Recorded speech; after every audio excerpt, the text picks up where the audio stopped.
vamos a reanudar el trabajo de esta jornada y me toca presentar. Yo soy Leticia Calderón Chelio del Instituto Mora.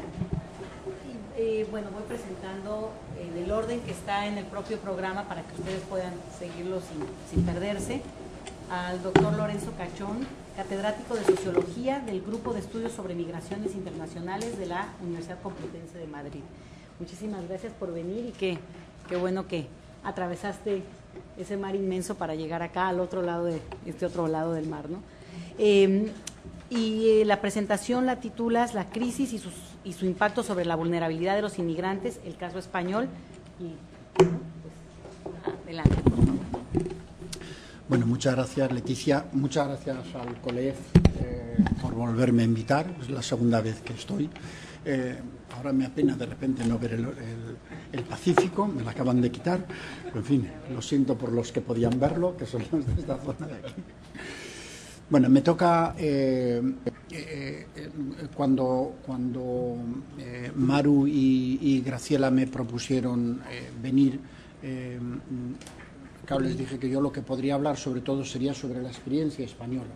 Y esto es quizá un caso especial por algo que afecta sobre todo a los latinoamericanos, porque conviene recordar algo que puede sorprender: los dos grandes países de emigración latinoamericana en estos momentos, con evidentes distancias históricas y de magnitud, pero los dos grandes países son Estados Unidos y España. España es, con gran diferencia, si se quita Estados Unidos, el gran país receptor de la emigración latinoamericana, especialmente sudamericana, porque mexicanos apenas hay en España, y sin embargo lo que hay es sobre todo sudamericanos, ecuatorianos, colombianos, peruanos, bolivianos, ¿no?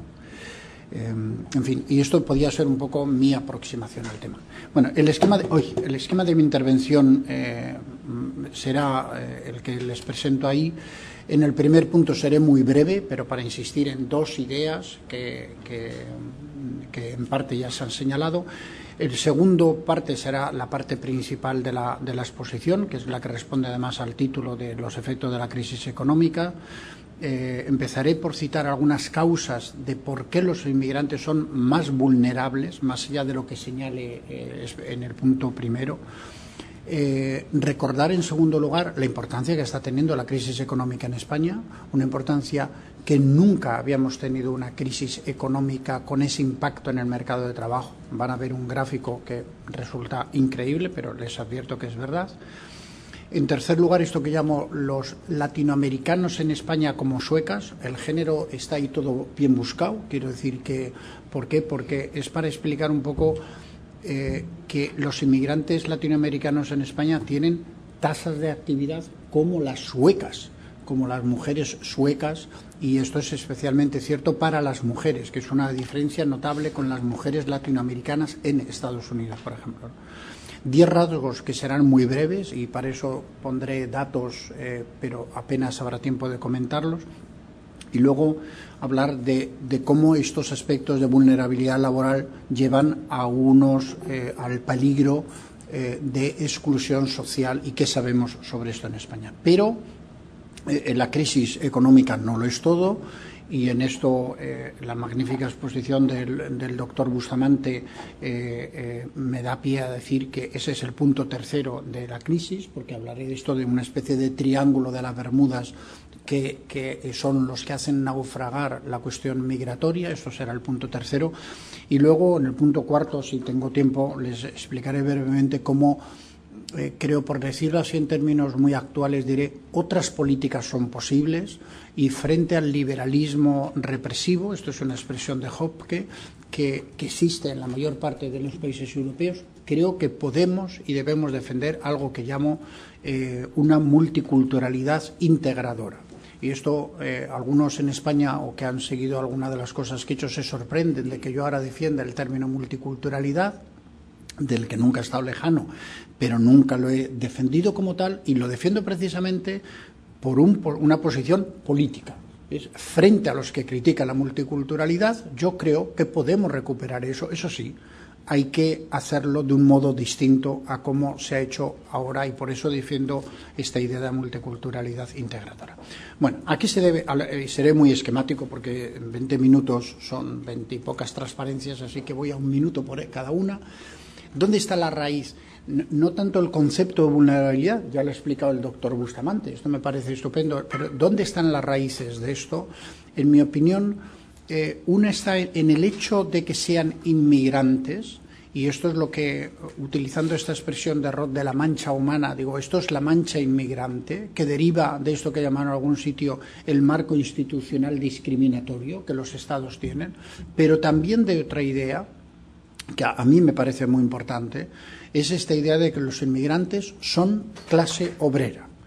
Dicho en términos menos sociológicos, son gentes pobres que provienen de países más pobres, porque si no cumplen estas dos condiciones no se les trata como tal. Dice, ¿los árabes en España son muy rechazados? Depende. Los jeques árabes son árabes y no son muy rechazados, sino muy bienvenidos. No cumplen estas condiciones de ser gentes pobres que vienen de países más pobres. No puedo insistir mucho en ello. Y además, si hay elementos étnicos que les diferencien, rasgos físicos o elementos de género, que no necesariamente y siempre va a jugar en su contra, en términos de mercado de trabajo lo vamos a ver ahora en España. Bueno, el segundo punto empezaba por esto de cuáles son las causas directas. ¿Por qué los inmigrantes es esperable que, y esto es casi la elaboración de hipótesis de investigación, por qué es esperable que en un momento de crisis como el actual sean más vulnerables en términos del mercado de trabajo? Yo creo que al menos por estas 7 u 8 razones, no sé cuántas son, por estas 8 razones. Primero, porque están sobrerepresentados en sectores de actividad sensibles al ciclo económico, luego hablaré de la construcción en España, en empleos temporales, luego lo veremos, entre trabajadores que llevan menos tiempo en el empleo actual, en despidos selectivos y en algunos casos son actos discriminatorios, están sobrerepresentados en grupos que tienen ciertas características que les hacen más frágiles, son más jóvenes, o pueden tener menos nivel educativo, hay un mayor peso de mujeres, justo esto es algo que luego en España no ha ocurrido, están sobrerepresentados en la economía sumergida, y luego también porque tienen esto ya no es un problema de sobrerepresentación, sino esto que llamo de sobreexigencia, tienen una sobreexigencia institucional sobre los inmigrantes, porque un inmigrante en España, luego hay que explicar un fenómeno en España, el primer rasgo que les voy a poner de la crisis, y esto en mi opinión se explica sobre todo por esta sobreexigencia institucional. Un inmigrante en España que no tenga empleo corre el peligro de perder sus papeles. Y, por tanto, el inmigrante tiene muchísima más presión para conseguir un empleo, cualquier empleo, que un español, que a lo mejor no tiene este tema. Y hay también una sobreexigencia familiar sobre los inmigrantes. Tienen que pagar el viaje que han hecho, tienen que mantener una familia en origen, no todos, pero una familia en origen y una en destino, tienen que ahorrar para otros posibles desplazamientos de otros miembros de la familia, es decir, esta sobreexigencia familiar también. Es decir, todo esto plantéenlo como posibles hipótesis de investigación para ver el por qué los inmigrantes son más frágiles. De nada me vale tener un reloj si no sé a qué hora he empezado, pero bueno, me avisas. Sí. ¿Qué ha pasado con la crisis del empleo en España? Aquí tienen lo que han sido los 5 momentos, las 5 fases del ciclo, o los 2 ciclos y medio completos, si quieren, de la evolución económica de España, que coincide desde la crisis de los 70, coincide con la democracia y que coincide también cuando tenemos buena información estadística. Estos son medias anuales, por eso he querido subrayar. Fíjense, la primera crisis, lo que está en rojo, si no veo mal, lo que está en rojo es la pérdida de empleo, son los ocupados. En la primera crisis hubo una pérdida de empleo importante de cerca de 200.000 empleos de media cada año. La crisis duró 8 años y medio. Esto es lo que hizo que esta crisis fuera durísima en la economía española. pero no por su intensidad, sino por su duración. Segunda crisis, luego hay una fase de expansión. Segunda crisis, una crisis muy breve, los años 90, bueno, 93, 94, fue muy corta, pero ya fue mayor la intensidad. Se pierden más de 300.000 empleos de media anual. La crisis actual, en la que llevamos 3 años y medio, se han perdido de media 750.000 empleos. Y he dicho bien, no es el total de los 3 años, sino cada año se han perdido 700. Esto es una crisis de una intensidad que nunca hemos vivido en el mercado de trabajo en España. Esta crisis tiene una peculiaridad. Es la primera vez en la historia de España que tenemos una crisis con inmigración. Y esto es también un tema completamente nuevo. Para los que puedan pensar que los inmigrantes son la causa de la crisis, nada más lejos que la realidad. España es un caso de libro paradigmático para demostrar que nunca hemos tenido tantos empleos, tantos españoles trabajando, ni tal proporción de españoles trabajando, ni tasas de paro de los españoles tan bajas como cuando hemos tenido un altísimo volumen de inmigración. Es decir, que esto de que los inmigrantes quitan el empleo, puede haber casos, pero en términos agregados, nada de esto se sostiene con la experiencia española. Para que lo comparen con la experiencia de Estados Unidos, que probablemente conocen mejor quizá que la española, tienen aquí, por una parte, la variación del PIB, soy incapaz de acordarme de la variación del PIB, en España en azul y en Estados Unidos en rojo. La de Estados Unidos siempre es oscila mucho más trimestralmente.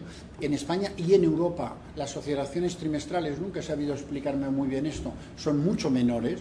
Estos son datos trimestrales de variación intertrimestral, pero sin embargo no están ajustados, ¿no? Por tanto no hay un ajuste ni en Estados Unidos ni en España. Y aquí ya ven, la crisis en Estados Unidos se produce antes, en España es más tardía y menor, pero en Estados Unidos tiene claramente forma de V, cae y vuelve a subir en una especie de rebote y está ya en niveles, el PIB está creciendo a un torno 2-3%, y sin embargo en España tiene forma de V, es decir, ha sido más tardía, ha salido mucho más lento y solo en los últimos 3-4 trimestres está creciendo por encima del cero. ¿Qué ha pasado con el empleo? En Estados Unidos el empleo, aquí coincide, cuando empieza a decaer el empleo es el tercer trimestre del 2008, tanto en Estados Unidos como en España. Gracias. Empieza a decaer tanto en Estados Unidos como en España, y sin embargo ven cómo en Estados Unidos la caída ha sido menor y se ha empezado ya a crear empleo, y sin embargo España, que es la línea verde, la caída ha sido muchísimo más profunda, tiene una forma no de V, sino de U alargada, y todavía sigue perdiendo empleo, porque estamos en tasas de variación intertrimestrales por debajo del cero. Es decir, España sigue todavía destruyendo empleo, aunque el crecimiento del PIB esté en tasas ligeramente positivas, pero que son todavía inferiores al 1. Esto que muestra la gravedad de la crisis que se está viviendo en España en el mercado de trabajo. Luego señalaré cuál es la fuente principal de esto. Bueno, tercer punto, los inmigrantes, los latinoamericanos como suecas. Esto no me entretendré mucho en los datos pero observen solo las tasas de actividad. Esto es la proporción de las tasas de actividad, ¿no? Los españoles tienen una tasa de actividad en conjunto del 57%. Eso está todo de 16 y más años, no es de 16 a 64, que es otra manera también de calcular. Las tasas de actividad en España han subido en los últimos años como consecuencia de que siguen subiendo las tasas de actividad de las mujeres, que están, como ven ahora, justo en el 50%. Nunca hemos tenido tasas de actividad de las mujeres españolas en un nivel tan alto, y esto ha seguido aumentando a lo largo de la crisis. Pero se observan las tasas de actividad de los inmigrantes son en torno a 20 puntos, lo ven abajo, a 20 puntos superiores a la de los españoles. Y las tasas de actividad de los latinos o de los latinoamericanos son en torno a 25 puntos. Pero es que de las mujeres latinas tienen 30 puntos superior a las tasas de actividad de las españolas. Esto es lo que digo, escribí una vez un artículo que se titulaba «Suecas o ecuatorianas». Esto es su comportamiento como suecas, aunque luego las tratemos como ecuatorianas. Suecas son las mujeres suecas. Bueno, el tema no se hace tanto una mitología sobre la mujer sueca, de lo que fue la mujer sueca para mi generación, no. Es un poco el modelo. Las suecas son las tasas de actividad, es donde la mujer más se ha incorporado al mercado de trabajo en todo el mundo. Es decir, estos son los países nórdicos de Europa, Suecia, Dinamarca, Finlandia y Noruega, son los 4 países con tasas de actividad femenina más altas. Y por tanto yo suelo decir, es que las inmigrantes en España ya son suecas, ya han conseguido tener lo que las mujeres colectivamente en España aspiran a tener, que son tasas de actividad, bueno, colectivamente. Sí, bueno, no, pero nosotros tenemos en estos momentos tasas de actividad muy elevadas. Las tasas de actividad de las mujeres en España son en estos momentos ya muy superiores a las de las italianas y muy próximas al modelo francés. Y si se estudia esto por grupos de edad, se ve que las tasas de actividad de las mujeres de menos de 50 años son ya muy similares a la de los varones. Esto significa un proceso de incorporación de la mujer al mercado de trabajo en España pleno en las generaciones jóvenes, diciendo por jóvenes, esto dará mucha alegría, a las menores de 45-50. Ahí hay una incorporación de mujeres jóvenes, no solo son las de 25, pero muy notable. Y sin embargo, las tasas de actividad de mujeres por encima de 55 años son muy bajas, ¿no?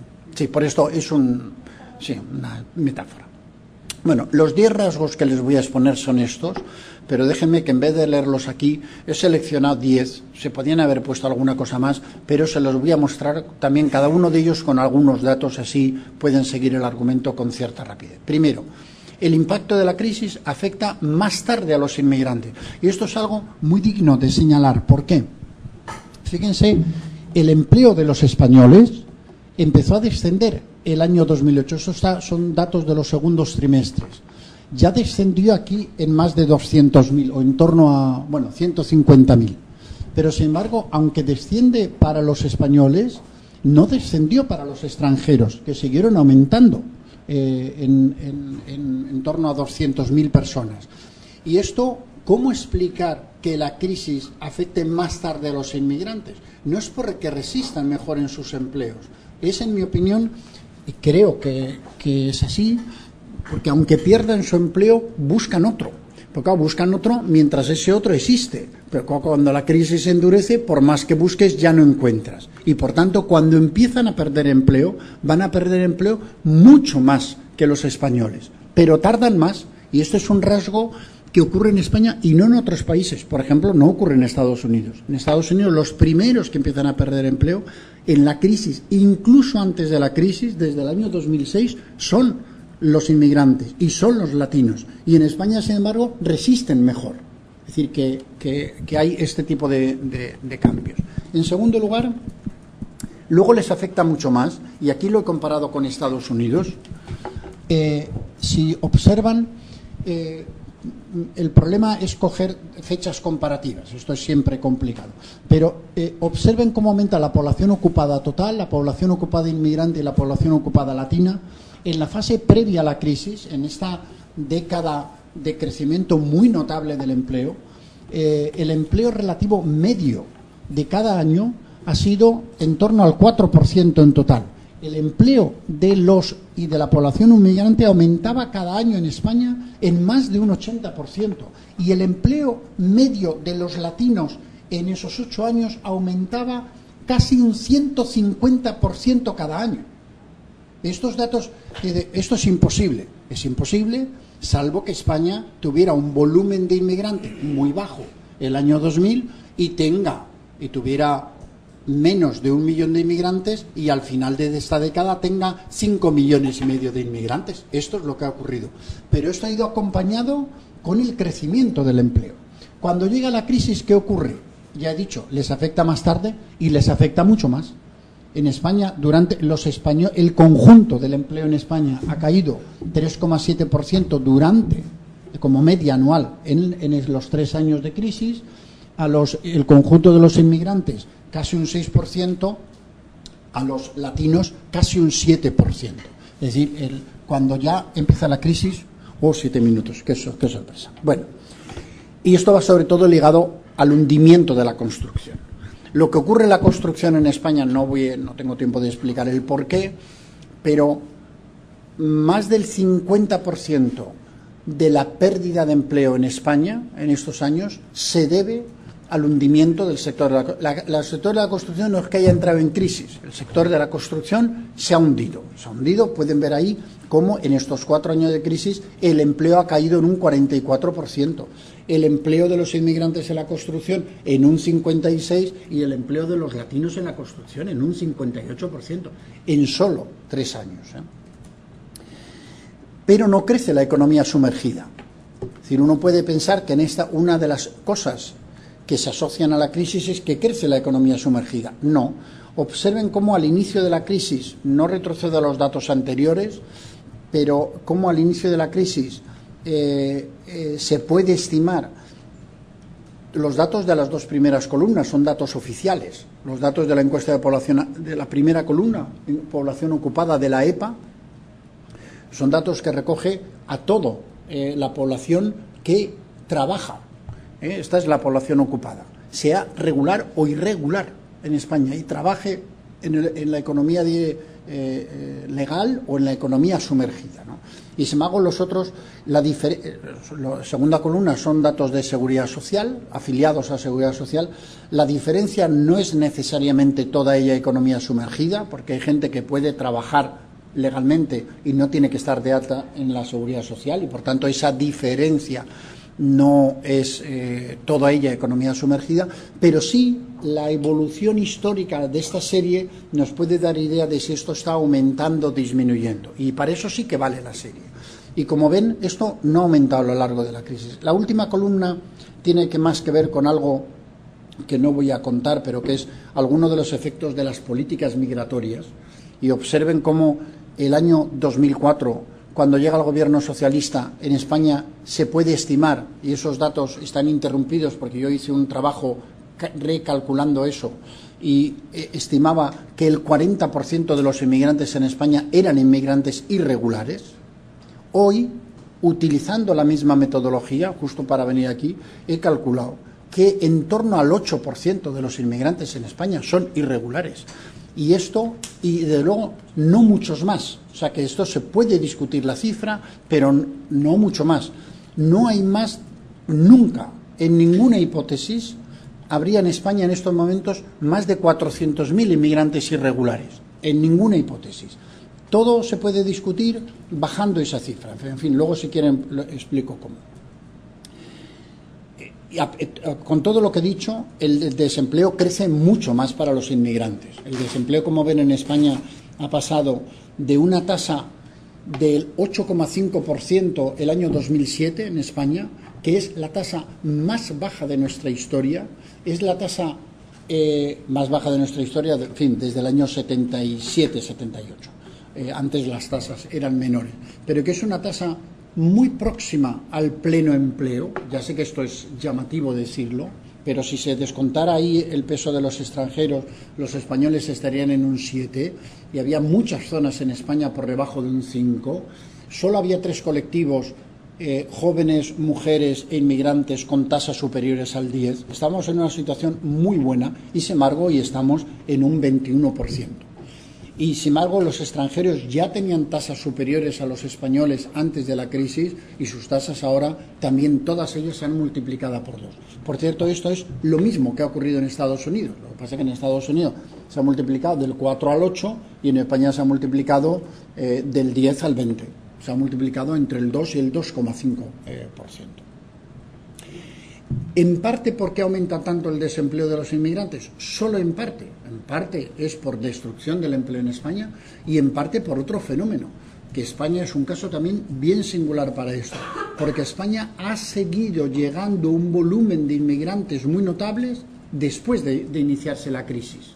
Y entonces pues, tienen aquí una estimación de cómo se ha incrementado el volumen, la población activa, cómo ha aumentado la población activa después de la crisis. Ha aumentado la población activa española, sobre todo como consecuencia de que sigue la incorporación de la mujer, lo cual es un aspecto muy positivo, pero uno diría que hubiera esperado que se contuvieran más la llegada de inmigrantes. Esto ha empezado ya a ocurrir, pero no ha ocurrido en los primeros años. En España ha aumentado la población activa inmigrante en más de 500.000 desde que empezó la crisis. Y esto al final son 500.000 de parados inmigrantes más en España. En términos cuantitativos es importante. Bueno, ahí veían también los datos de Latinoamérica, que son datos menores, porque aquí sí que ha habido una contención, aunque hay un problema con esos datos que luego, si quieren, hablamos.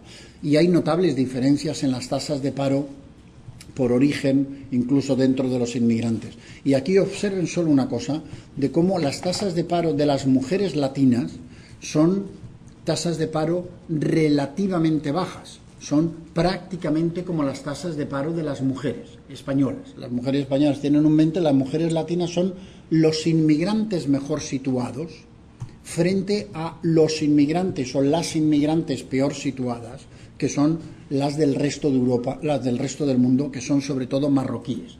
Estas son donde las diferencias de tasas de paro llegan a 30 puntos. Es decir, que tienen tasas de paro casi del 50%, ¿no? Y tienen tasas de temporalidad superiores. Esos datos son un poco atrasados porque habría que hacer una explotación que no me dio tiempo a hacer, pero los españoles tienen tasas de temporalidad en torno al 25% de contratos temporales y los inmigrantes simplemente el doble.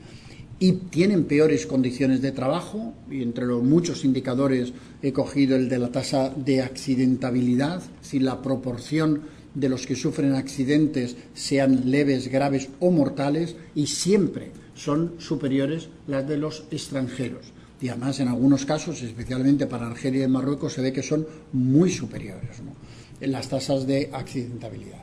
Y tienen salarios más bajos. Esos son datos del 2009, que es la última encuesta anual de estructura salarial que ha aparecido, y se ve que los inmigrantes, claro que aquí no hay una diferencia por nivel de estudios, por sectores, etcétera, pero como media ganan un 40% o casi un 40% menos, tanto en varones como en mujeres, que los españoles.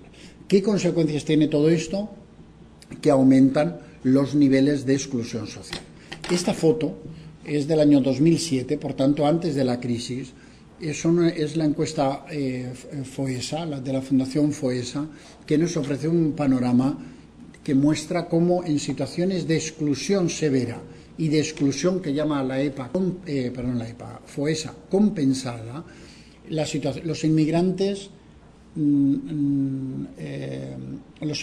no comunitarios y los nuevos países miembros de la Unión, que son básicamente, diré, rumanos, aunque estamos hablando de 12 países, estamos hablando de rumanos en su 80-90%, las situaciones de exclusión de los inmigrantes triplican las de los españoles.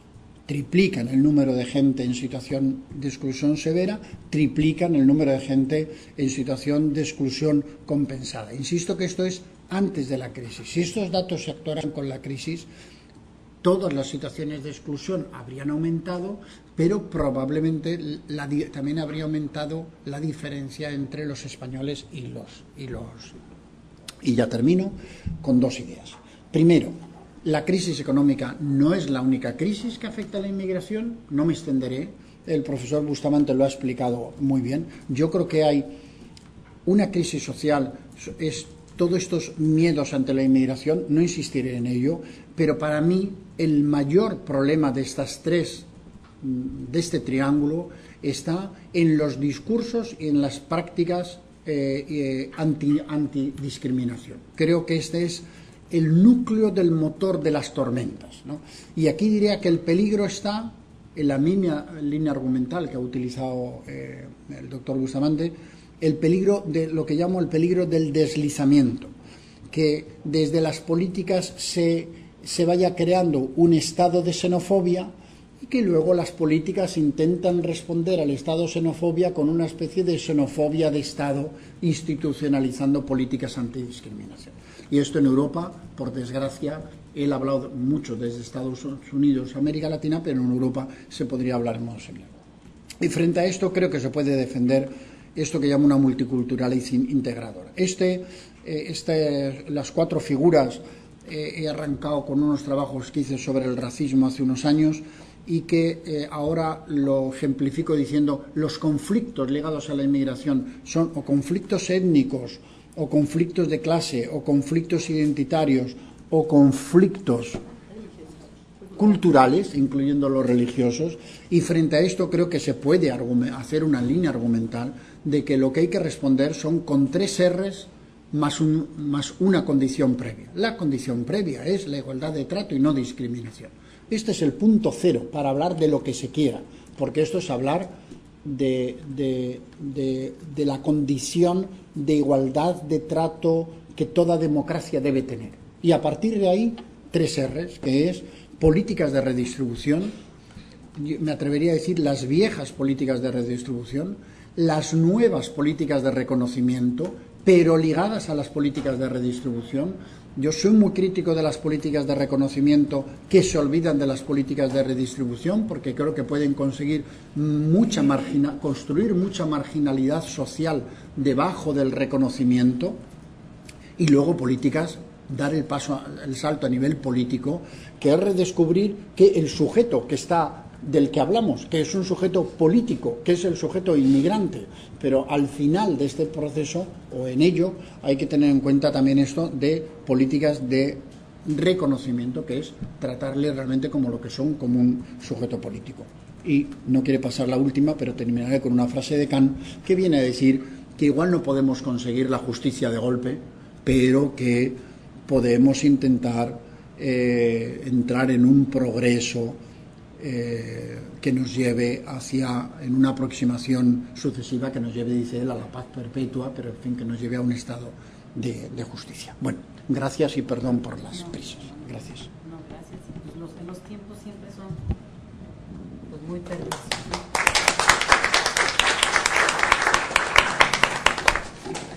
Estás anotada ahí, ¿verdad? Te doy el mando. Bueno.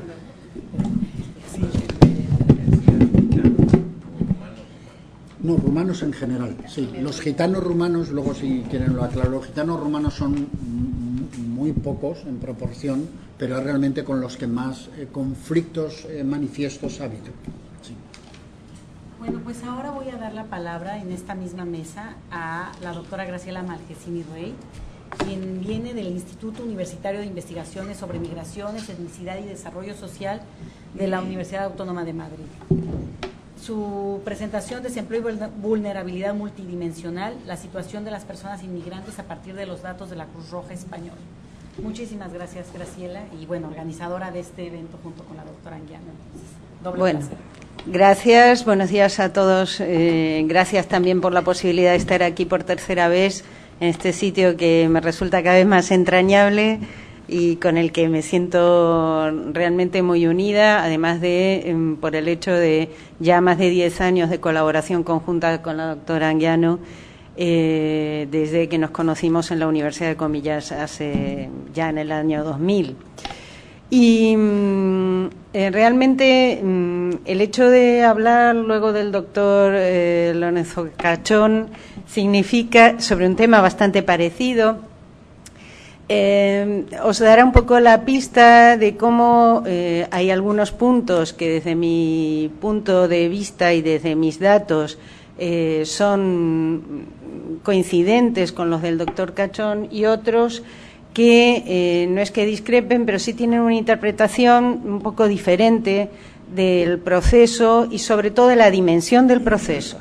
¿Y por qué he puesto aquí a partir de los datos de Cruz Roja Española? Voy a explicar lo que representa Cruz Roja Española en España. Cruz Roja Española es la entidad social más grande que trabaja en intervención social con todo tipo de colectivos que se denominan vulnerables. Es, por lo tanto, se llama a sí misma multiespecializada porque aborda desde la problemática de las personas mayores, problemáticas de Alzheimer, personas con drogodependencias, personas inmigrantes en situación vulnerable, víctimas de violencia de género, etcétera. Es decir, no está focalizada en un grupo concreto, sino que atiende, digamos, las necesidades sociales de todos estos grupos en más de 700 oficinas distribuidas por todo el territorio español.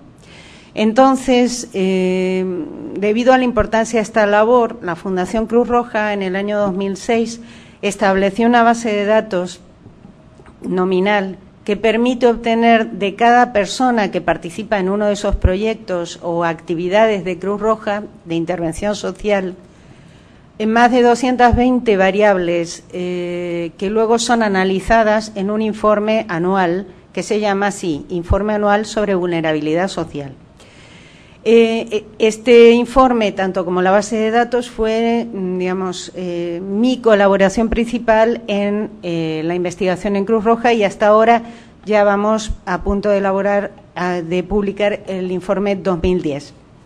Por lo tanto, tenemos una serie temporal de cómo ha ido evolucionando este tema y también tenemos muchísima información. Pero a raíz de la crisis también se tomó una decisión política, que luego comentaré, que es de hacer un seguimiento a través de un sistema tipo panel, con una encuesta con muchas más preguntas, más detalladas, analizando el impacto, y todo esto con la idea de elaborar una metodología que analizara aspectos cualitativos con rigor cuantitativo, cosa que no es nada fácil, como sabéis.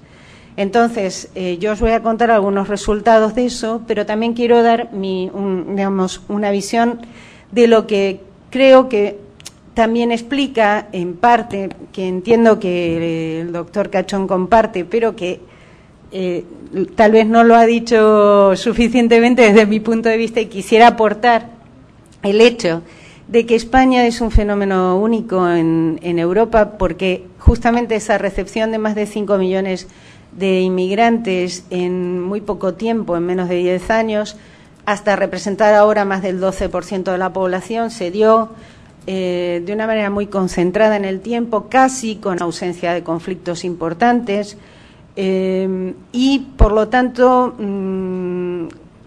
hay que analizar por qué se ha dado esta situación casi sin conflictos.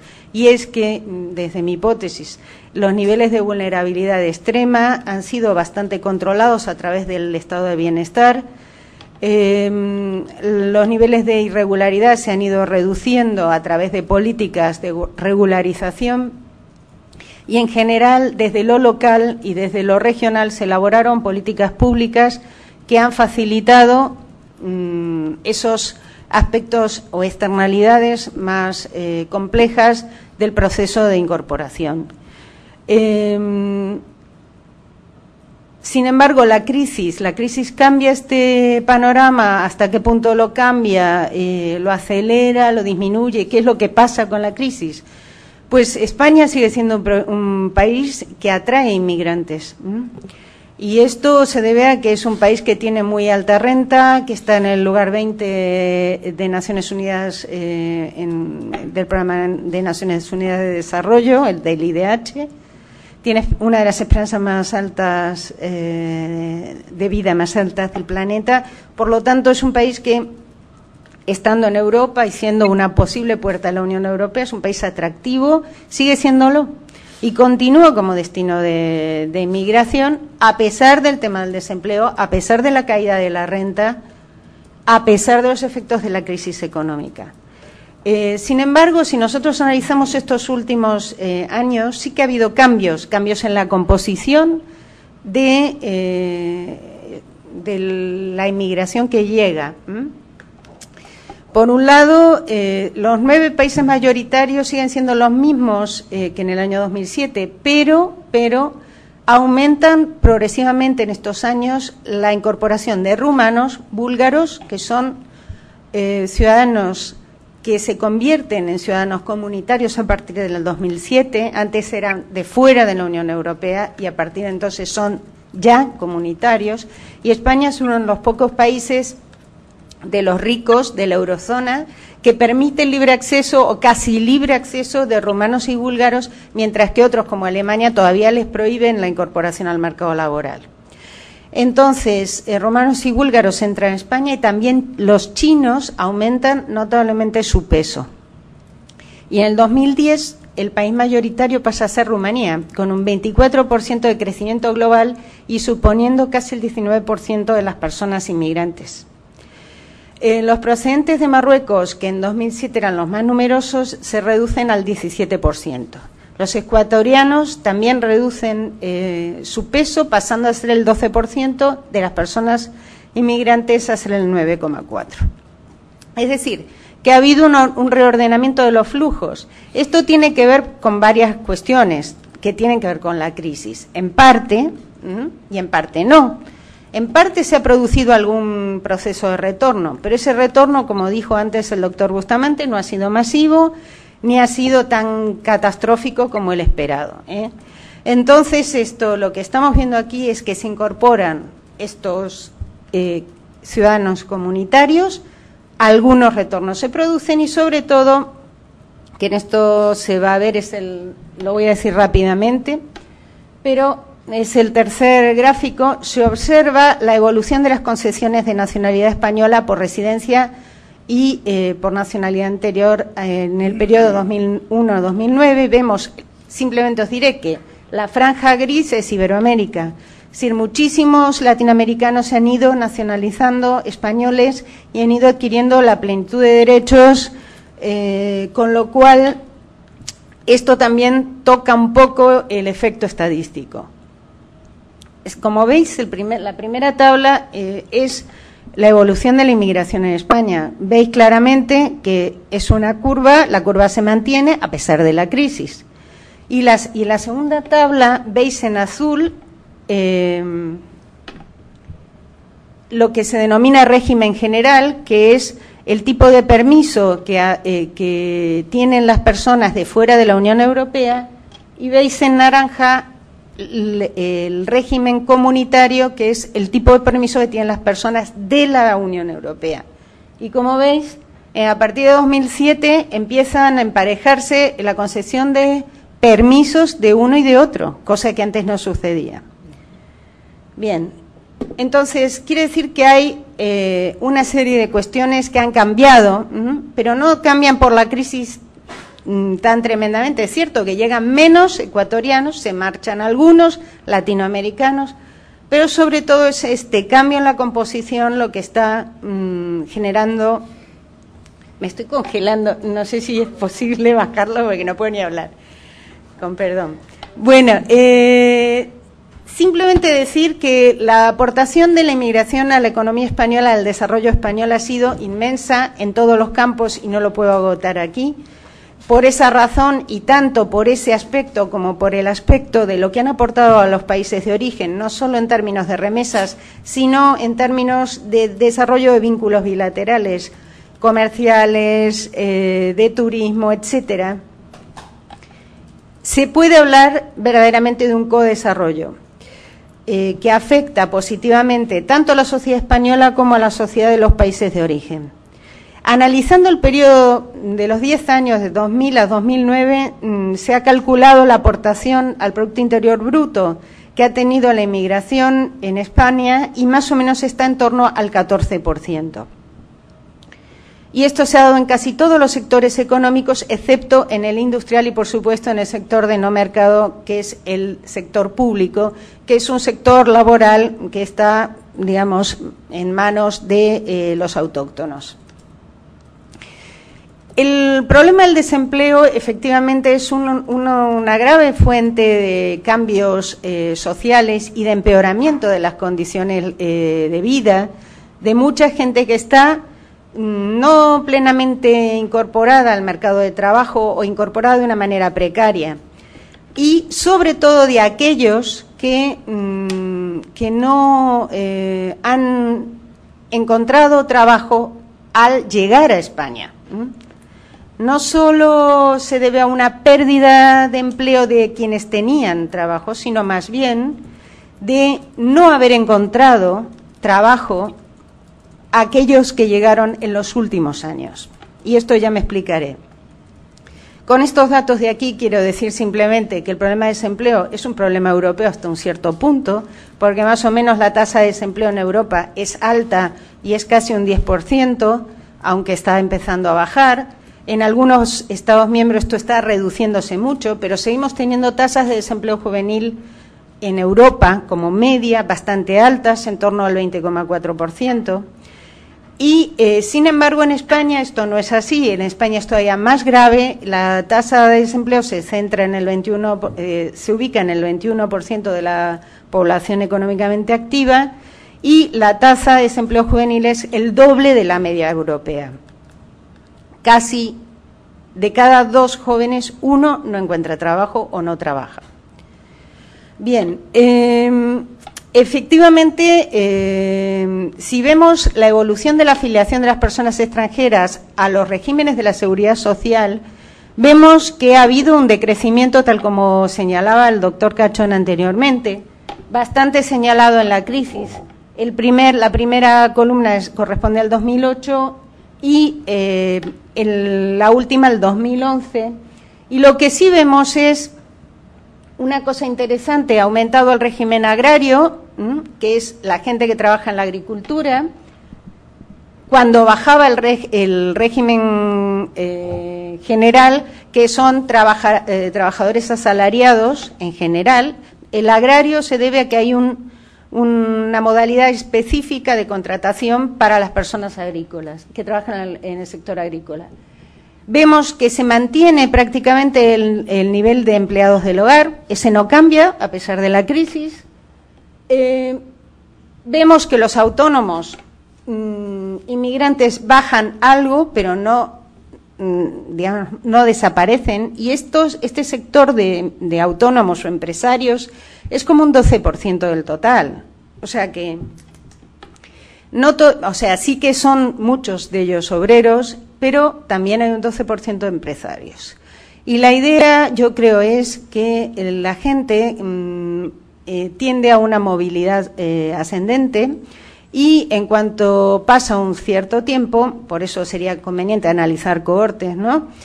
Se podría observar que hay un proceso de movilidad ascendente en muchos de ellos, razón que explica que no se marchen cuando hay crisis, ¿no? En parte.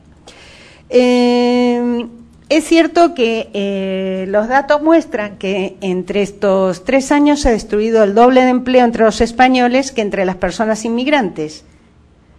Y esto también es un dato importante, porque esta tasa de paro que se ha mencionado anteriormente es una tasa de paro promedio. Luego, si vamos a las comunidades autónomas, tenemos unas realidades muy diferentes. Hay algunas, como Madrid, donde yo vivo, que tiene el 15% de desempleo. Otras, como Ceuta y Melilla, o como Extremadura, que tiene más del 30% de desempleo. Otras, como el País Vasco, que tienen el 11-12% de desempleo, o La Rioja, o Cantabria. Entonces, tenemos realidades heterogéneas con sectores económicos diferentes, aunque es cierto que han estado muy centrados en el tema de la construcción. Bien, en parte, como consecuencias, ha habido un cierto retorno facilitado por políticas públicas a través de proyectos como el de capitalización del seguro de desempleo, que luego las personas que retornaban podían cobrar en sus países de origen.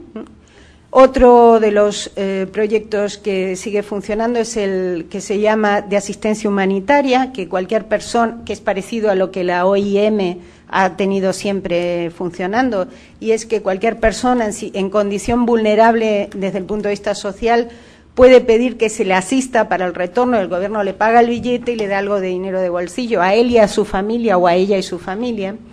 Esto ha sucedido, pero también es cierto que durante la crisis se han marchado alrededor de 550.000 jóvenes españoles a vivir fuera de España. Es decir, que la crisis ha acelerado un proceso de movilidad en general, y esto también debería tenerse en cuenta, sobre todo porque a pesar de que en este momento no se vea con claridad, el problema del envejecimiento en España hace que en muy poco tiempo la cuestión demográfica va a pesar sobre, está hipotecando el futuro a medio plazo del mercado laboral español.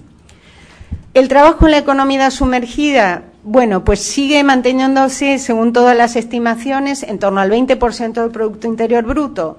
Una parte de este puede estar, como ha calculado el doctor Cachón, efectivamente participado por población inmigrante, pero yo diría, y coincido, que la mayor parte es población extranjera, autóctona. Luego existe este proceso de irregularidad sobrevenida, que es una especie de rueda por la que una persona pierde el empleo y como no tiene empleo no puede renovar su tarjeta de residencia, o como no tiene y si se queda sin su tarjeta de residencia no puede conseguir un empleo, y si no tiene la tarjeta de residencia no puede ni siquiera cobrar el desempleo que ha acumulado a lo largo del tiempo. Es decir, que se están dando unas situaciones de personas que han estado un tiempo bastante reducido, no se han nacionalizado españolas, a pesar de que las condiciones son muy favorables con respecto al resto de países europeos, y por lo tanto caen en una situación especialmente difícil porque se quedan sin documentación, a pesar de haber estado a lo mejor incorporados al mercado laboral de manera normal. Las remesas caen, pero no proporcionalmente a la crisis que existe, lo cual prueba que el empleo inmigrante sigue ahí y que la capacidad de sacrificio de los inmigrantes es muy alta, ¿no? Porque sigue más o menos ahora, se estima, en los niveles del 2007. Bueno, yo voy a hablar de los datos que tengo para Cruz Roja Española, que representan aproximadamente la realidad de unas 32.000 personas en todo el país. Como os comenté, esto, ¿cuántos minutos? 5, sí. De este total se hizo un trabajo de tipo panel que llevan 4 encuestas y con una muestra de 1.049 personas, también distribuidas por criterios proporcionales a estas 32.000. Por lo tanto, decimos que es representativa de esas realidades.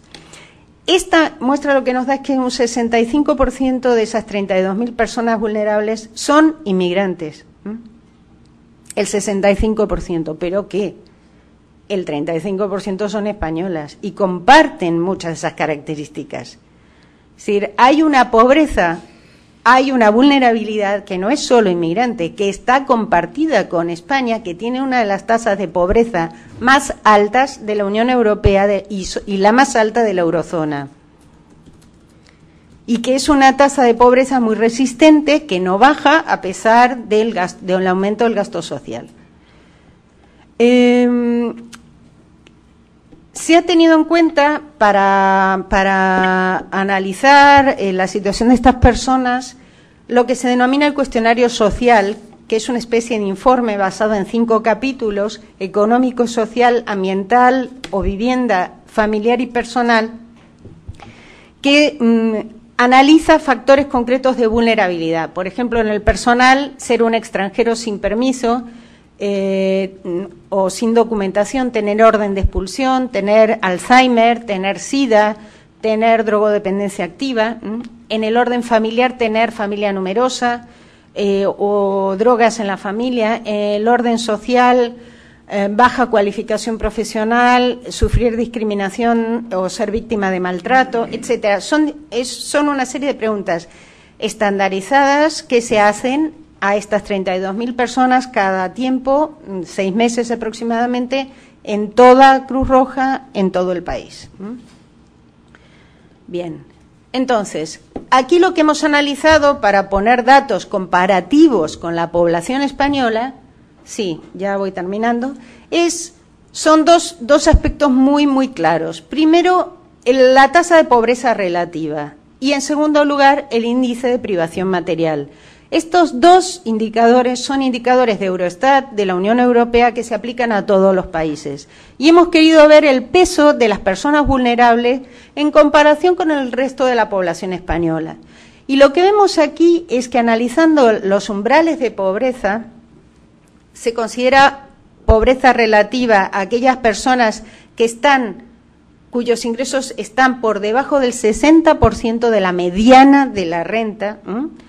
Vemos que en el caso de las personas vulnerables que atiende Cruz Roja, de las cuales, como os dije, el 60% son inmigrantes, vemos que la gran mayoría se encuentra en situación de pobreza muy alta. Un porcentaje pequeño está en pobreza ya alta y realmente lo que tenemos aquí en estos datos, que luego podemos dar claramente, es que la situación comparativa con la población nacional es inmensamente más grave en términos de renta, que es lo único que mide esto. Como dije, la tasa de pobreza general está en el 21%. Bien, esto tiene repercusiones en temas como, por ejemplo, la vivienda. Mucha gente se ha comprado casa en la época del boom de la construcción y ahora está perdiendo su casa y además quedándose hipotecados personalmente en todos sus ingresos futuros hasta que pague la deuda, aunque haya devuelto la casa. Otro tipo de problemáticas es tenerse que ir a vivir con distintas personas para poder afrontar la vivienda, volver al país de origen, no poder pagar los servicios de luz, gas, etcétera, o de comunidad, y la situación de estar sin hogar, que afecta más o menos a un 3% de todas estas personas. Con respecto al índice de privación material, pues mientras que el 11% de las personas en España está en situación de privación material, el 62% de las personas entrevistadas por Cruz Roja está en situación de privación material. La privación material es no poder cumplir con 3 de 9 requisitos que la Unión Europea considera básicos desde el punto de vista de los aspectos materiales. Aquí tengo muchos datos, pero los dejo simplemente. Ya. Esta situación de esta gente está muy relacionada con el desempleo, porque un 42% de estas personas están en situación de desempleo. Hay un porcentaje que nunca ha trabajado y otro porcentaje que son población mayor que está jubilada o tiene pensión. Se detectan 5 grupos, y con esto termino. Por su composición hay población española y población extranjera, pero 2 de los grupos con mayor grado de riesgo, es decir, en situación de exclusión, son grupos compuestos por, en el grupo 5, que hemos denominado así, son personas españolas y extranjeras en exclusión social, en general en situación de calle, no llegan a fin de mes, ahí tenemos todos sus indicadores. Son multidimensionales los problemas, no son solo problemas de renta, que incluyen desde problemas de convivencia hasta violencia doméstica. Un segundo grupo de personas inmigrantes con hijos, con problemas de ingresos y de documentación, 100% son extranjeras.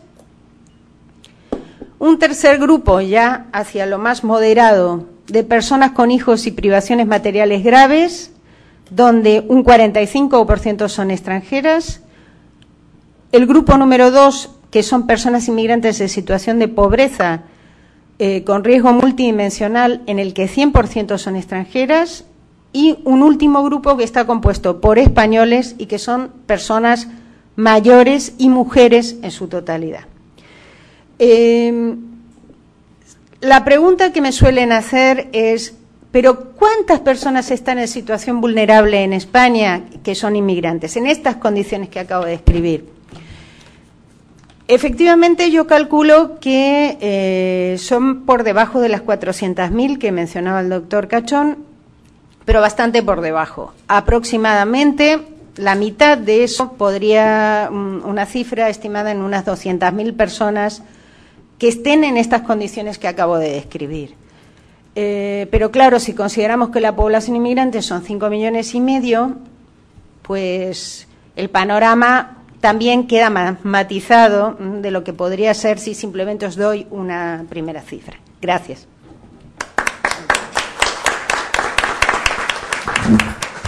Muchísimas gracias. Y bueno, ahora le doy la palabra a la doctora María Eugenia Anguiano, del Departamento de Estudios Sociales, de obviamente el COLEF, también organizadora de este evento, entonces con la ponencia Desplazamientos Migratorios y Vulnerabilidades Múltiples. Mago. Muchas gracias. Bueno, espero que me descuente 2 minutos, Leticia, para darles a todos la bienvenida. No lo hice antes, lo hizo el doctor Guillén. No quería tomar tiempo del doctor Bustamante y su conferencia, pero quiero darles a todos los que nos acompañan la bienvenida, especialmente a los ponentes que, como dijo el doctor Guillén, se desplazaron desde tierras cercanas y lejanas para compartir. Y segunda cosa que les quiero decir es que cuando la doctora Malgesini y yo planeamos este evento, nos interesaban las perspectivas comparadas, no solo España, y México y Estados Unidos, sino también, y muy importante para nosotros, Centroamérica y el sur de México, ¿no? Toda esta, y de eso deriva la composición y las mesas, que no les pusimos nombre, solamente, digamos, ordenamos temáticamente. La otra cosa que les quiero decir es que este es un tema muy interesante, como dijo el doctor Guillén, pensando en el futuro, en lo que estamos haciendo. Por eso el seminario fue una especie de grupo de trabajo que se identifica, similitudes, que identifica líneas de investigación compartidas. Entonces, digo, además de que la mayoría son amigos muy queridos de la institución, su trabajo también tiene que ver con esta línea, ¿no?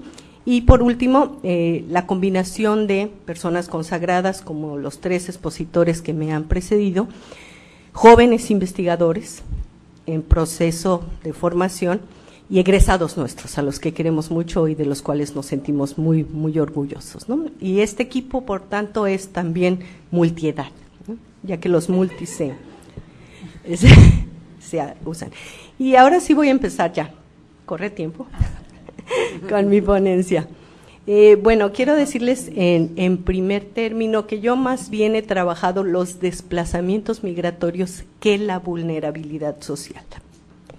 Pero me pareció un buen momento y un buen pretexto para trabajar este otro tema de la vulnerabilidad social. Entonces, lo primero que tuve que hacer es empezar a definir esa vulnerabilidad. A diferencia de la definición del doctor Bustamante, que la conozco desde hace mucho tiempo, me puse a buscar bibliografía y encontré sobre todo las discusiones que se hacen en términos económicos de la pobreza, la exclusión, etcétera, pero también muy interesante para el caso de los migrantes, en otros 2 terrenos que son la salud y la movilidad espacial, ¿no? Los riesgos, la vulnerabilidad que implica moverse en el espacio, y también la salud. Por eso, una primera parte de la exposición la centraré en estas definiciones múltiples que encontré sobre vulnerabilidad, pero que se acercan a lo que yo considero está asociado a los desplazamientos migratorios. Una segunda parte pequeñita es sobre la vulnerabilidad social y la migración internacional. La tercera, enfocado obviamente a lo que yo he trabajado y a lo poco que sé, mucho más los mexicanos y menos los centroamericanos, pero crecientemente involucrada y sobre todo por el conocimiento que a partir de los intercambios con Abelardo Morales y con Daniel Villafuerte hemos tenido en otros foros, ¿no? Y una pequeña reflexión final al respecto. Entonces, bueno, de las cosas interesantes que yo encontré sobre vulnerabilidad social, la primera es que esta aparece como una variable importante en el análisis de la inequidad y sus efectos en la organización social. Esta es una definición de Nelly Salgado, de Snyder, desde la psicología, amiga y muy conocedora del tema, amiga del colegio. La vulnerabilidad aparece estrechamente vinculada a la identificación de procesos y rasgos estructurales que introducen situaciones de, como nos los han mostrado en las presentaciones anteriores, precariedad, fragilidad, indefensión, incertidumbre y riesgos. O sea, dijo la doctora Malgesini, es multicausal, es multidimensional, ¿no? Que afectan las posibilidades de integración, la movilidad social ascendente y el desarrollo de las personas. Esta es la definición de otro autor, todas son de autores.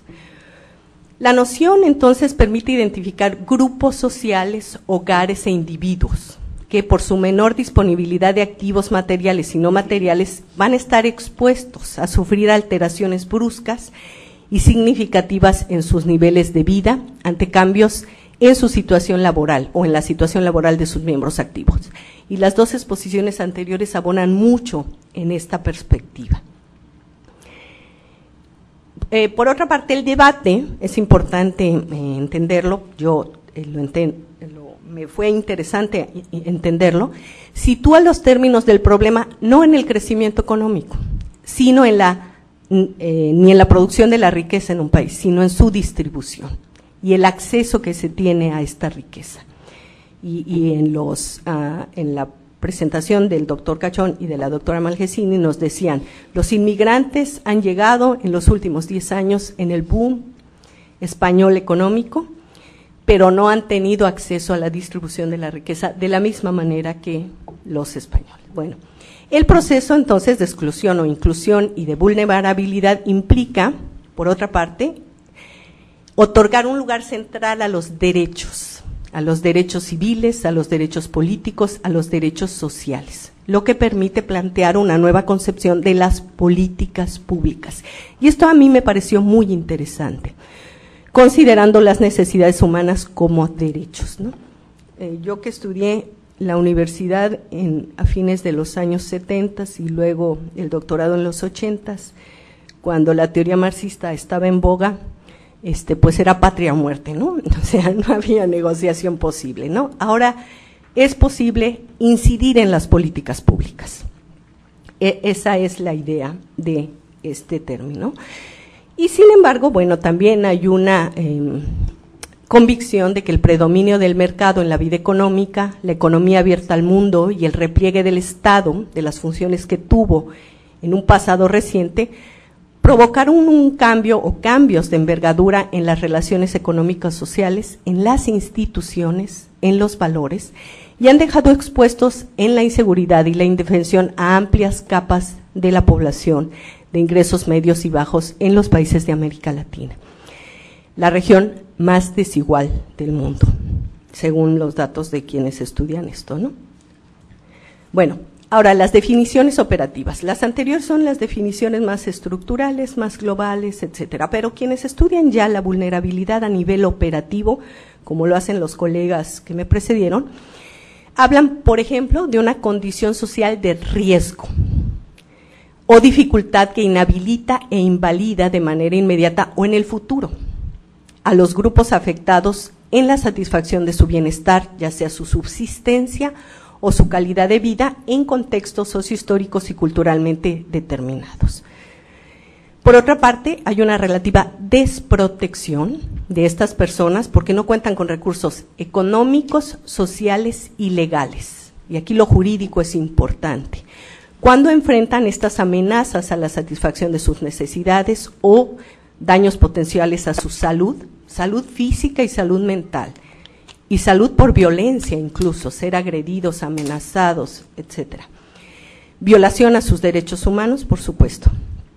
O también una definición operativa es la carencia, o esta vulnerabilidad es resultado de la carencia o la limitación de recursos económicos, sociales, comunitarios, familiares y aún personales que van a poner en riesgo la vida y el bienestar de las personas. Ay, le di a mi computador y no se movió, es que saca.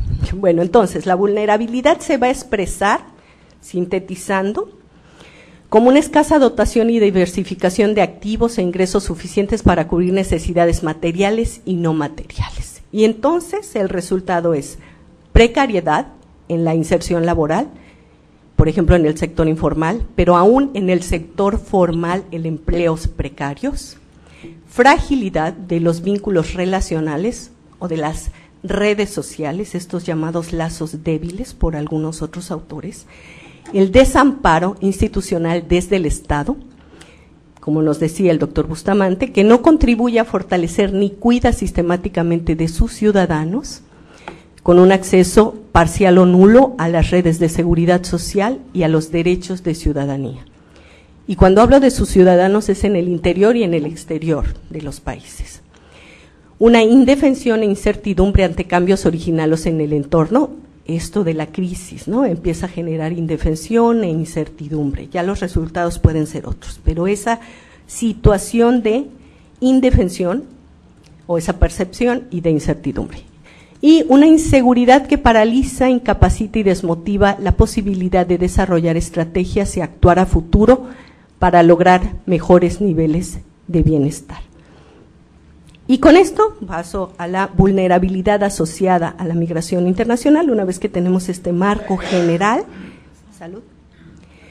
Bueno, para empezar, decir algo que ya dijo el doctor Bustamante, el doctor Cachón, etcétera, que los migrantes internacionales son un grupo vulnerable, en primer término, por su condición de extranjeros, es decir, por su condición de no nacionales del país de origen y todos los derechos del país de destino, perdón, y o de tránsito, y todos los derechos que ello implica. Son vulnerables porque tienen limitaciones para incorporarse con rapidez a las nuevas sociedades.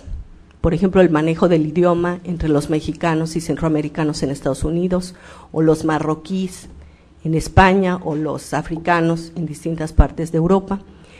Un conocimiento de la cultura, y en ese me incluyo yo misma, que yo viví en Madrid hace 10 años y luego viví en Galicia el año pasado, y me parecía que vivía en otro país, aunque se hablara el mismo idioma, a veces no era el mismo idioma. Tengo de visita en casa un pequeño español y un pequeño mexicano, y entonces uno y el otro le dicen, ¿cómo se dice eso en tu país? Y entonces el manejo del idioma no es que sepamos hablar inglés, sino que es también un conocimiento cultural, ¿no? La forma de expresarnos. Para mí, con todo respeto, los españoles son muy bruscos al hablar y nosotros demasiado ceremoniosos, ¿no?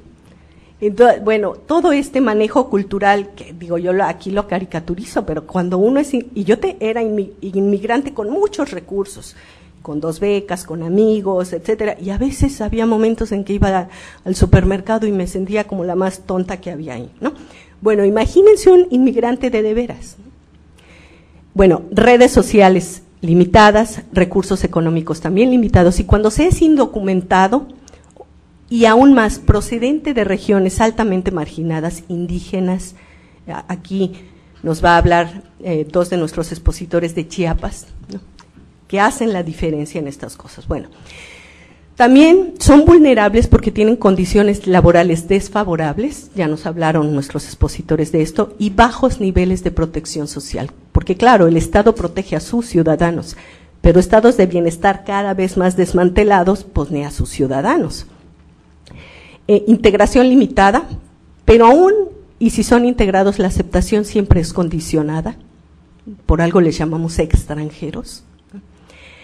Discriminación, racismo y xenofobia, en lo que no voy a abundar porque sabía que el doctor Bustamante lo iba a hacer. Y entonces encontramos una diversidad de situaciones y condiciones de vulnerabilidad, como la que nos han mostrado antes, y también diversidad de grupos vulnerables si atendemos a la edad, al sexo o género, a la clase o estatus socioeconómico, a la raza, especialmente en Estados Unidos, y a la condición migratoria, y a otras condiciones culturales, por no hablar de religión y etcétera, ¿no? O nuestros imaginarios sobre los árabes y sobre los chinos y sobre los que ustedes me quieran poner, ¿no? Entonces, ahora voy con los mexicanos y centroamericanos. Esta, digamos que es la parte que más me acerca a lo que yo hago. Bueno, sabemos por un trabajo que se acaba de publicar en 2011 de 3 autores por el Migration Policy Institute, mexicanos y centroamericanos inmigrantes en los Estados Unidos, esta es información de ellos, que en su mayoría los mexicanos y centroamericanos residentes en Estados Unidos son hombres, en su mayoría, no quiere decir que todos, ¿no? Son jóvenes, por tanto con más probabilidades de contar con una familia, o sea, en las edades más activas de la vida productiva y reproductiva, citando al profesor Corona, y con hijos que ya son ciudadanos estadounidenses. Por ejemplo, hay 4.5 millones de niños en Estados Unidos que al menos tienen un padre indocumentado. Ellos ya son ciudadanos por haber nacido en Estados Unidos y uno de sus padres es indocumentado. O sea, ni siquiera es trabajador con permiso temporal, no, es indocumentado. Y hay 1 millón de menores de 18 años que son inmigrantes no autorizados.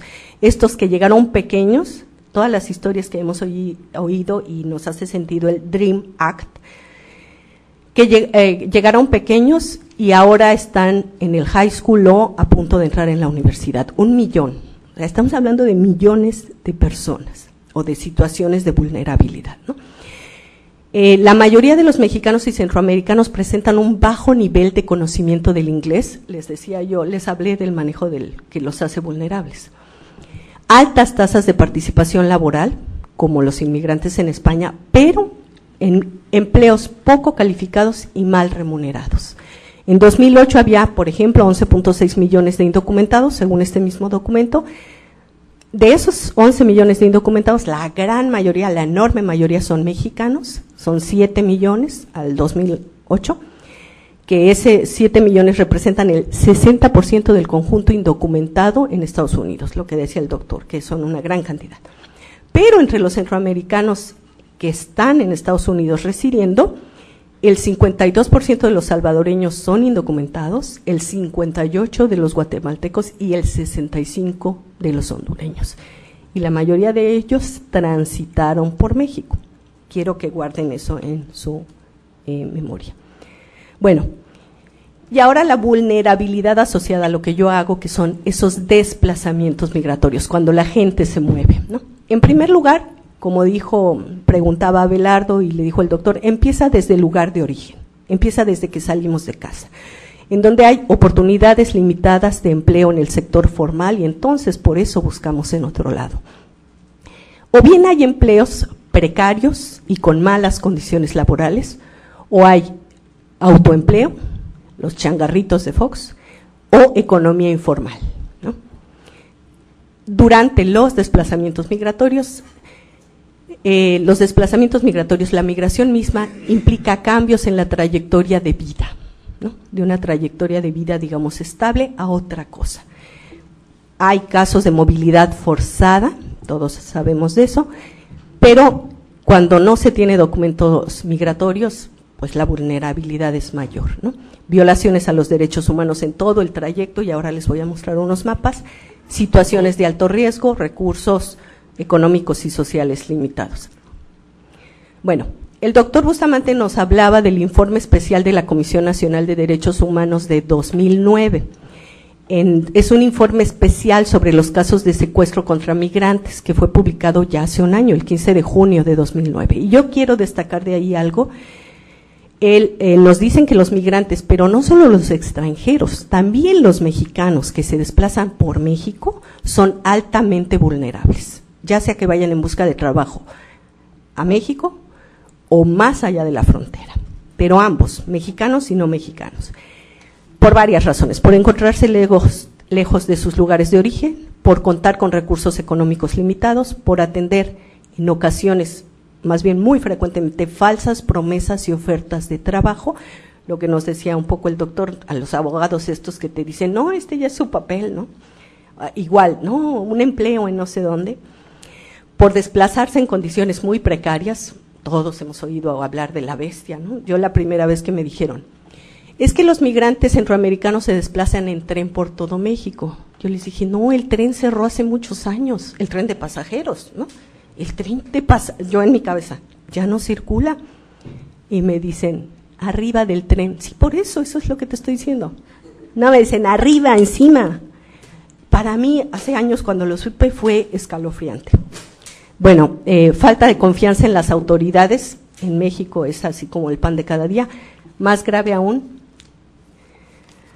cuando se está en situación migratoria irregular, indocumentada, no autorizada, como ustedes le quieran llamar, porque son víctimas de malos servidores públicos, empezando por el INAMI, ¿verdad? Delincuentes comunes, delincuentes organizados, las maras, el narcotráfico, etcétera, ¿no? Este es el informe, el panorama que nos da el informe. Miren, este mapa que a mí me encanta y que no es mío, es de Rodolfo Casillas, desde el año 2007, en un trabajo que él estuvo haciendo desde el 2005, identificó las principales rutas de centroamericanos transmigrantes y de otras nacionalidades por México. Fíjense en el mapa, esas son las rutas que usan centroamericanos y mexicanos, y yo creo que se las vendió al crimen organizado, porque fíjense en este mapa. Mapa de riesgos por la Comisión Nacional de Derechos Humanos, ¿no? En su informe especial, es exactamente la misma ruta del mapa de riesgos que el mapa de desplazamientos. Entonces el crimen se instaló ahí donde ellos se desplazan. Digo, el crimen y los malos servidores públicos, ¿no?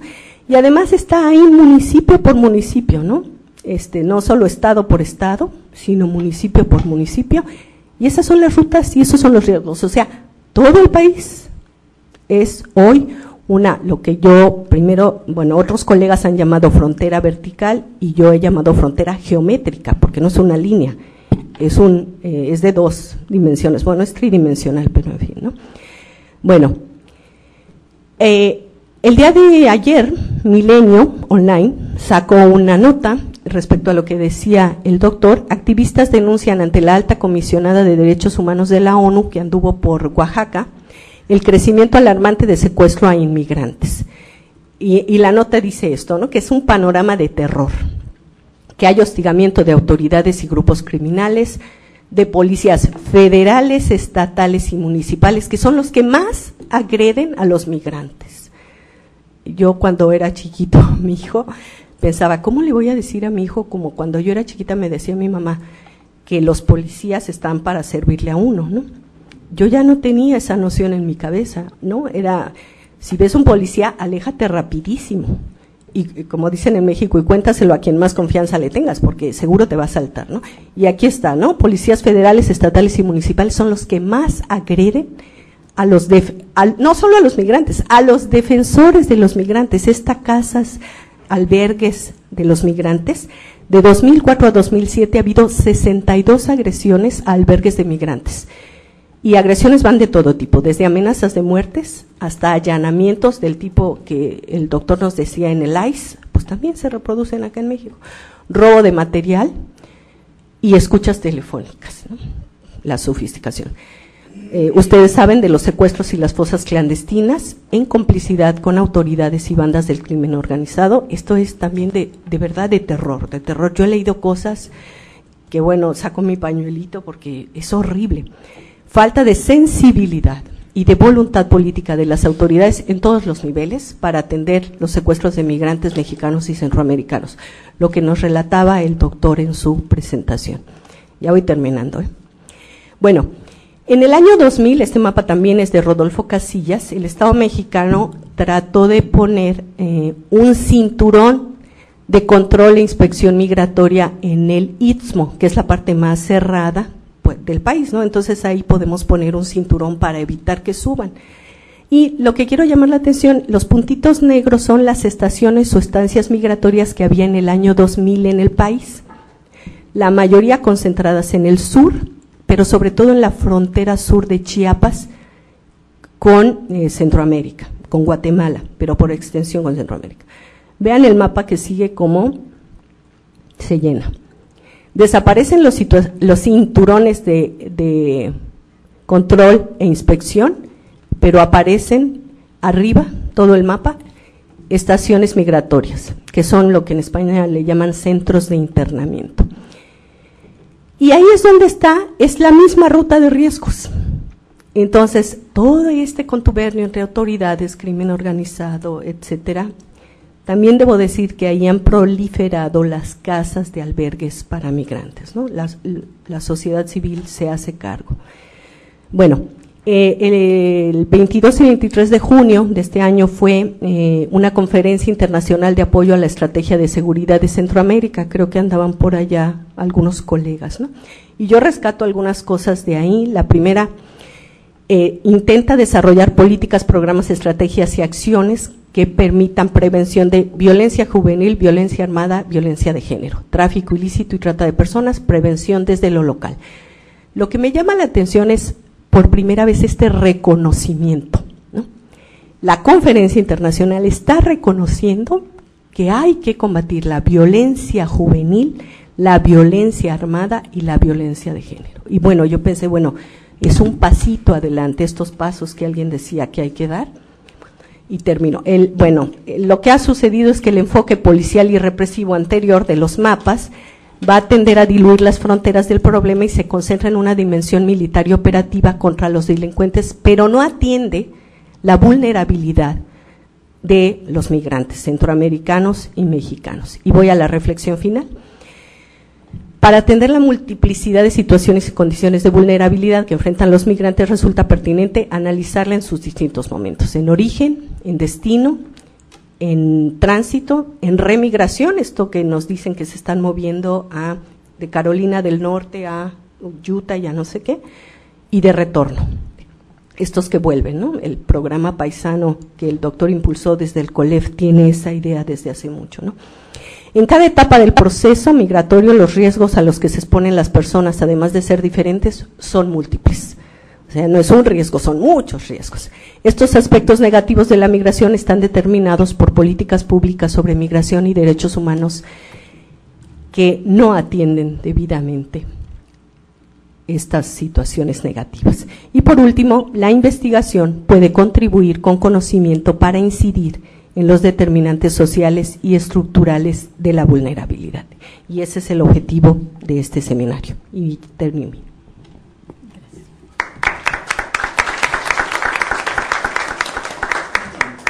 Bueno, pues ahora aprovechamos un ratito que nos queda para abrir una ronda de preguntas y les propongo que tomemos un par y que en todo caso las van contestando o en el orden o si están más concentradas, ¿no? Entonces, si quien quiera tomar la palabra, bueno, por favor, hágalo, es oportunidad histórica.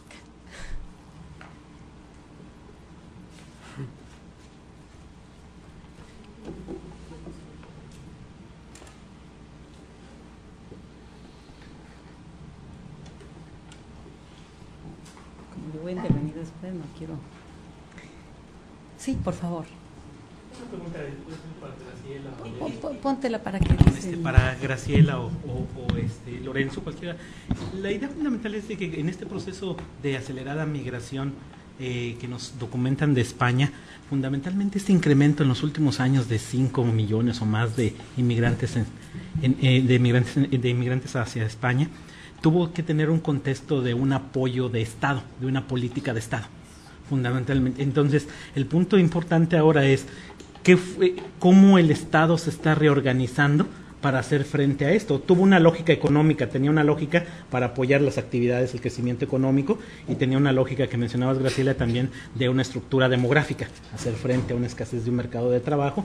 Pero ahora, ¿cómo el Estado, qué políticas está incrementando el Estado? Y luego me llamaba la atención lo que Lorenzo mencionaba cuando hacía el cálculo de indocumentados, que era muy bajo, incluso iba bajando el porcentaje hasta llegar al 8%, la última estimación que tenía. Entonces, por un lado tienen un flujo de migrantes que no cesa, ¿verdad?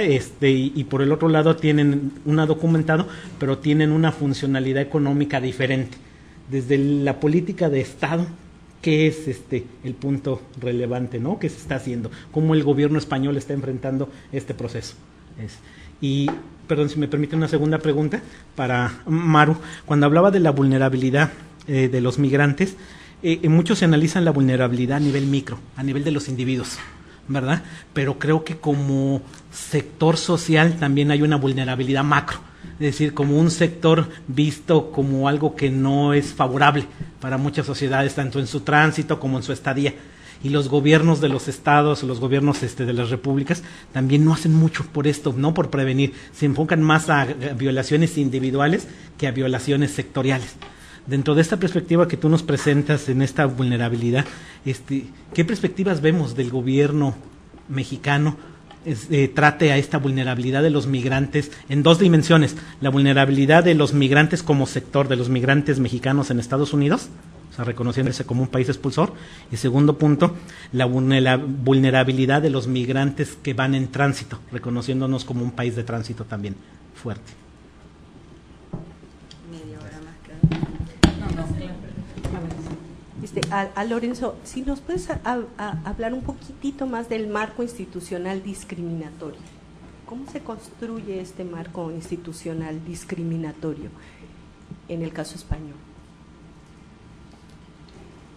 Y bueno, les propongo que cada uno tome, porque bueno, al final es una pregunta abierta a los dos, en este caso, y se dividan el tiempo, no sean crueles, para que no tenga que estar. Le dejo a Lorenzo la palabra. La primera pregunta es compleja porque exige un análisis, no son mostrar 4 datos, ¿no? Yo diría 2 cosas. Una, ¿qué está pasando ahora con los flujos? Porque esto no lo he abordado antes porque sabía que no iban a tener tiempo, así que he eludido meterlo en esto, ¿no?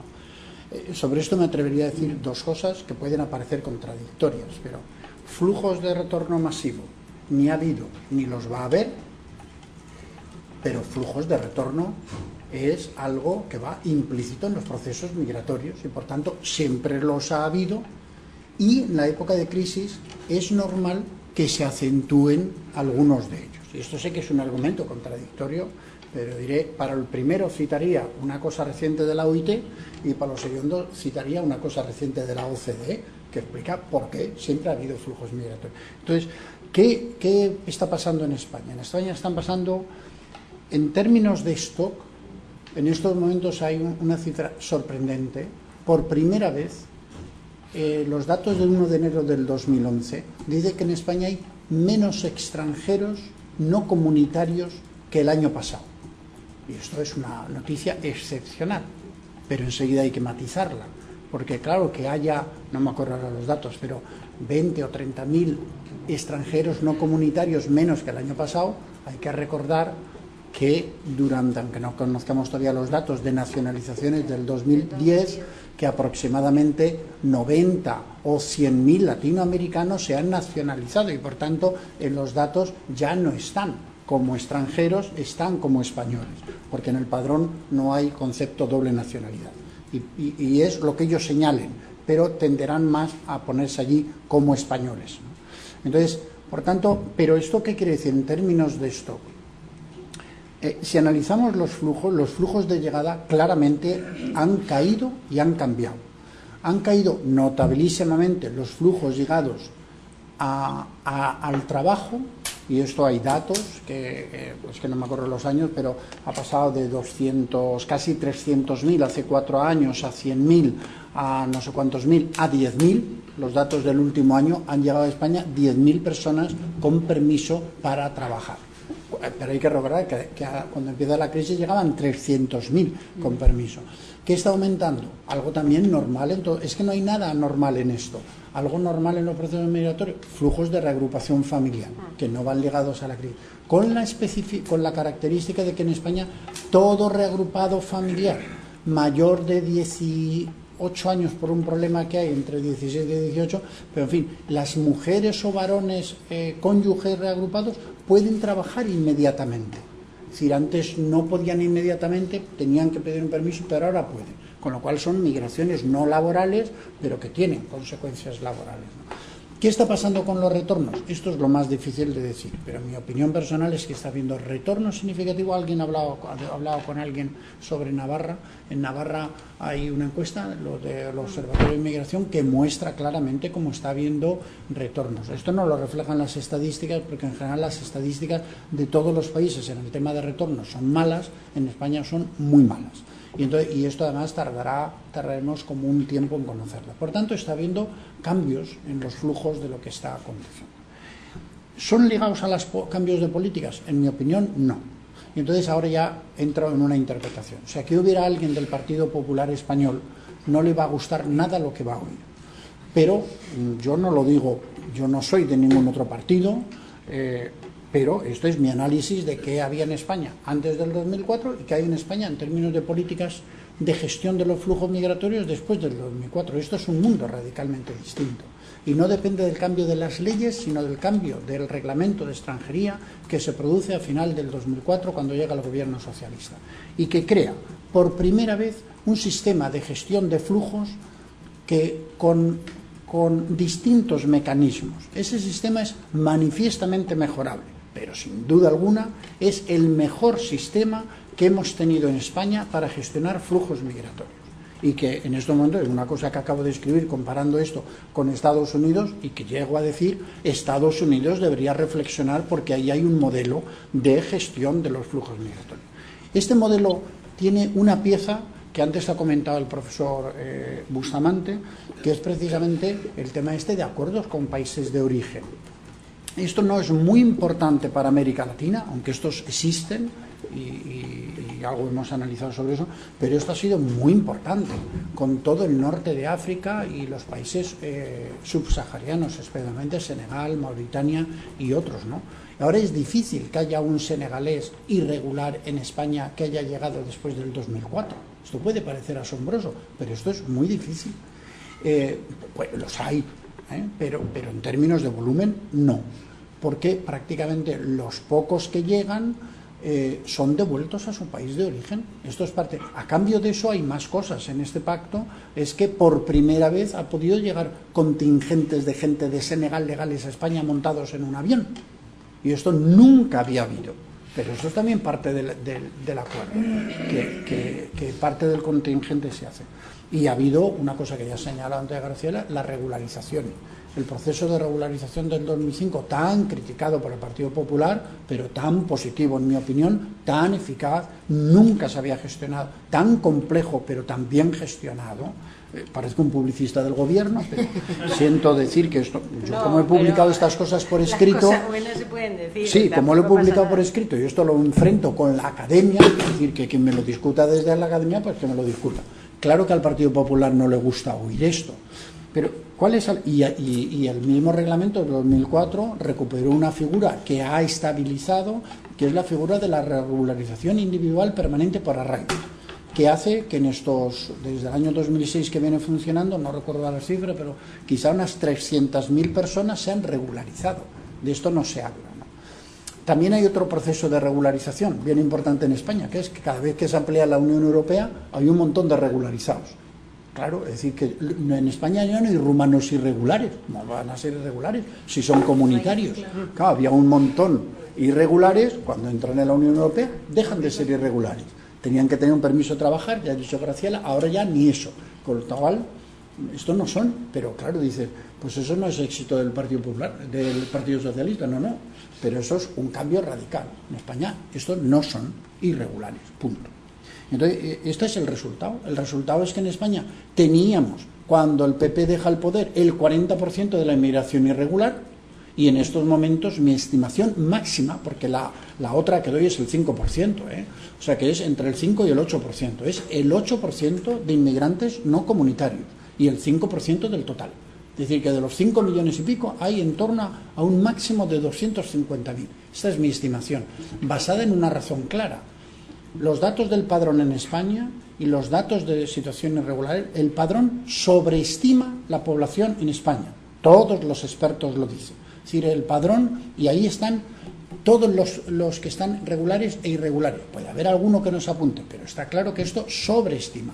Sin embargo, aunque resulte paradójico, los datos de gente en situación regular en España están infraestimados. ¿Verdad? Dos argumentos. Cuando Maru estuvo en España, si Maru se empadronó, Maru estaba legalmente, bueno, si en Maru hacemos de Maru una estudiante en Galicia los últimos años, Maru en Galicia tenía su permiso de estudiante y por tanto estaba en situación legal. Maru se podía empadronar, ningún problema, aunque fuera irregular. Podía ir al Ayuntamiento de La Coruña a empadronarse, pero Maru no figura en las estadísticas de regulares en España. Simplemente no están. Los estudiantes con permiso no están. Y son en torno a 40 o algo más, ¿no? 40 o 40.000.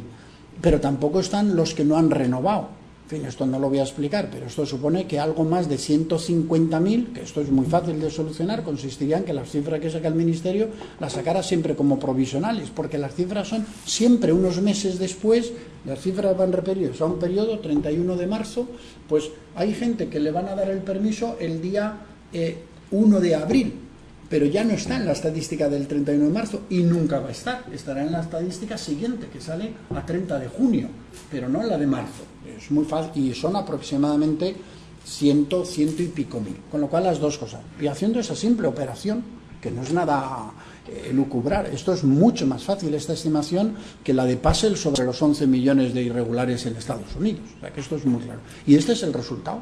El resultado de las políticas de este gobierno ha sido que de repente España tiene una situación de inmigración en su inmensa mayoría regular. ¿Y con problemas? Sí, claro, con todo tipo de problemas que se quieran, ¿no? Bueno, no me extiendo en esto porque es un tema bien... Lo del marco institucional discriminatorio es un... Perdón. Sí, quería comentar dos cosas un poco complementarias. En primer lugar, la situación especial que tiene España, y especialmente generosa, con respecto al acceso a la nacionalidad. Que esto también facilita mucho el tema de la estancia y... sobre todo ahora que hemos vivido el primer proceso electoral de elecciones locales, donde han votado personas extranjeras que tienen acuerdos recíprocos de votación de españoles en sus países, ¿no? Entonces, yo creo que ha sido muy positivo, en cierto modo, y sobre todo también tengo que admitirlo, a partir del 2004, el proceso de integración por la normalización. Ahora, la normalización es también en la pobreza, como expliqué antes. Es un país muy desigual donde el crecimiento económico ha aumentado la desigualdad económica. Cuidado. Entonces, ahí se incorporan los migrantes. No son excepcionales, también le pasa a los españoles. Entonces, este aspecto hay que mirarlo. No se trata nada más de una cuestión migratoria, es una cuestión de desigualdad social.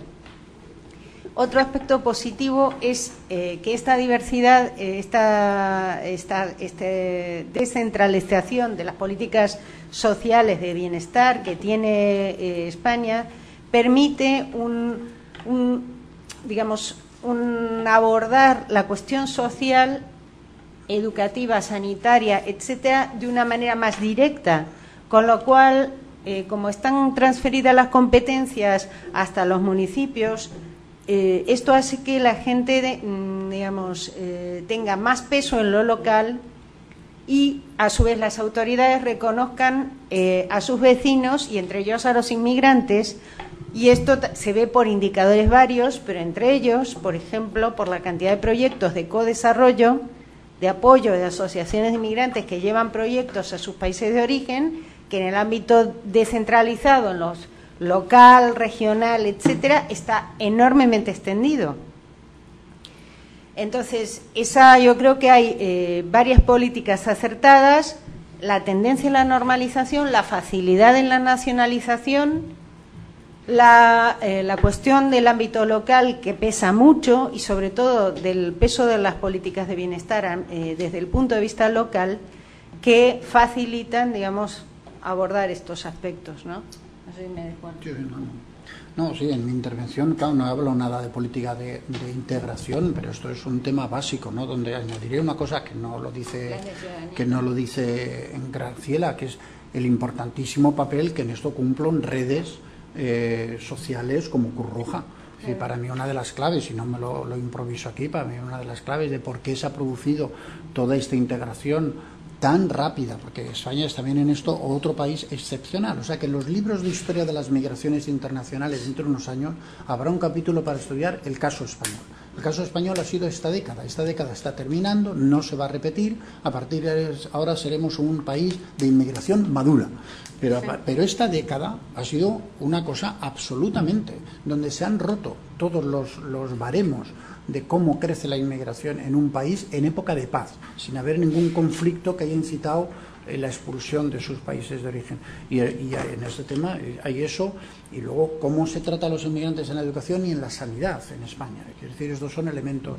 Y luego otras políticas de inmigración, como el plan estratégico, en fin, y todo lo que se ha hecho muy desde la base, lo decía Graciela, de local, pero yo me atrevería a decir también comunidades autónomas de distintos signos, sí, porque aquí sí que el signo político no ha sido tan importante. Esto, cuando hablas con gente del Partido Popular, es muy distinto si hablas con responsables nacionales que han de decir a todo que no por doctrina. Esto es la cosa, no. Digas lo que ya te dicen no antes de que hayas acabado de terminar tu frase, de si hablas con responsables que gestionan. El Plan Estratégico de Ciudadanía e Integración fue un perfecto modelo de esto. La responsable nacional del PP dijo que aquello era una tontería. Todos los de las comunidades autónomas del PP que gestionan eso y que tienen planes decían, ¿cómo va a ser una tontería? Si es lo que estamos haciendo nosotros. Y además dice de otra manera lo mismo que estamos haciendo nosotros. Si además dice lo que nosotros queremos que diga, porque eso se había hecho. O sea que esto, y ese es un tema importante. Lo otro, por responderlo brevemente, esto vale una autorreferencia bibliográfica.